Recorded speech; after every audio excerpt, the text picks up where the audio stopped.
Testimony time. I feel like God has done so many things in my life, and not speaking of them is, I feel like, going against all the beautifulness that He's done and taking away from it. And I don't want to do that. So I have so many different testimonies of what God has done in our lives. But this is one that really has stood out to me from the beginning, from when I first started my journey with Christ. And I wanted to share it with you guys. So if you have a minute, hang around. So when I first gave my life to Christ, I was a heavy vapor. I don't know if you guys have vaped or smoked cigarettes, or it's at the time when I first gave my life to Christ. I would say first gave it because I grew up in the church somewhat and had a long life of knowing who God was, but not truly knowing who God was. And when I rededicated my life to Jesus and surrendered all those things, I held on to one, and I held on to vaping. And when I used to vape, man, I was in the phase, or the moment when vaping was like wrapping coils, and there was this moment where people were blowing clouds and doing tricks, and well, I went from smoking a pack of cigarettes a day to finding that the vape was helping me not smell like cigarettes. My wife was like, the time she was my girlfriend, she was like, man, you don't stink no more. Now you smell, it smells fruity in the air. But I was hitting this vape, and I was smoking this vape far greater than I was smoking cigarettes. Like I was hitting that vape all day, every day. It got to a point where that thing was such an idol in my life, where I was not a good person when I didn't have it. When I'd forget my batteries or forget my e-juice, whatever it may be, I was not a friendly person to be around. I was very cranky. And I had recently rededicated my life to Christ, and I had this conviction. Straight, that's what it is. It's conviction that I needed to stop vaping. I felt it in my heart.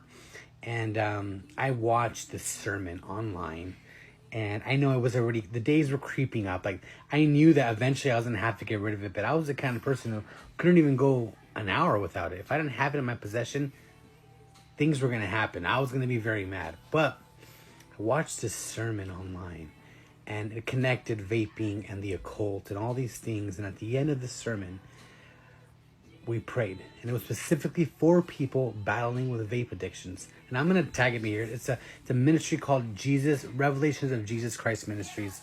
They're on YouTube. And this really opened up my eyes, and we did this prayer at the end, and I walked outside, and I threw this vape on the floor. I have this picture of it.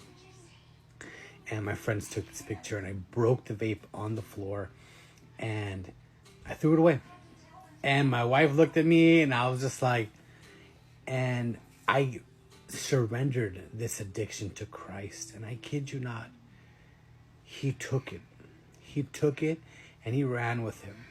And I went from being completely dependent on this nicotine to not even craving it. He took it from me so radically, so amazingly, that I couldn't even. I was dumbfounded. I was in shock. Days went by and nothing. No nicotine gum. No nothing. I think the first day I went and bought a regular pack of gum, I was like, just in case. I didn't even need gum.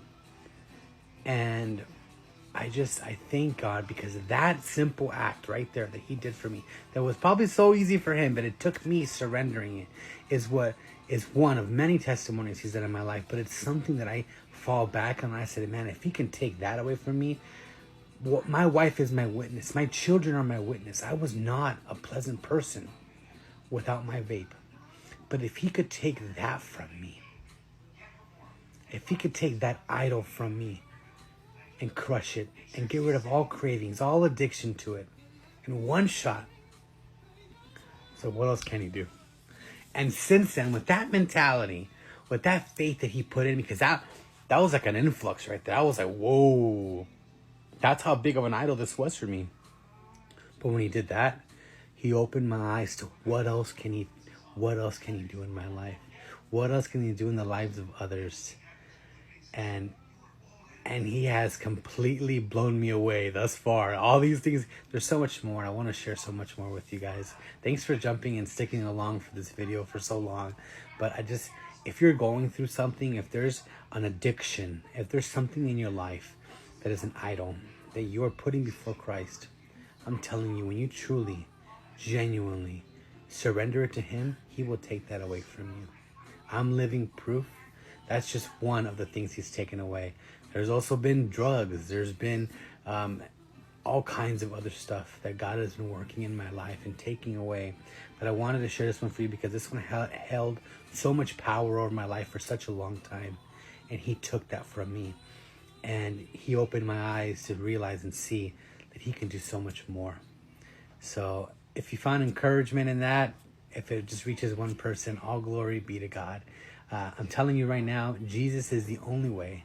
He is the truth, the way, and the life. And when you surrender it all to him, he will take care of you and take care of your needs. I am living proof. Thank you so much for watching. God bless you. And stay tuned. I'm going to do more of these because he's done a lot in our lives. And I'd be dumb to not share the amazingness that is God with all of you. This platform that he's given us here on TikTok. And we're just so grateful for it. So to God be the glory. God bless you. Jesus loves you. And we'll see you on the next one. Bye.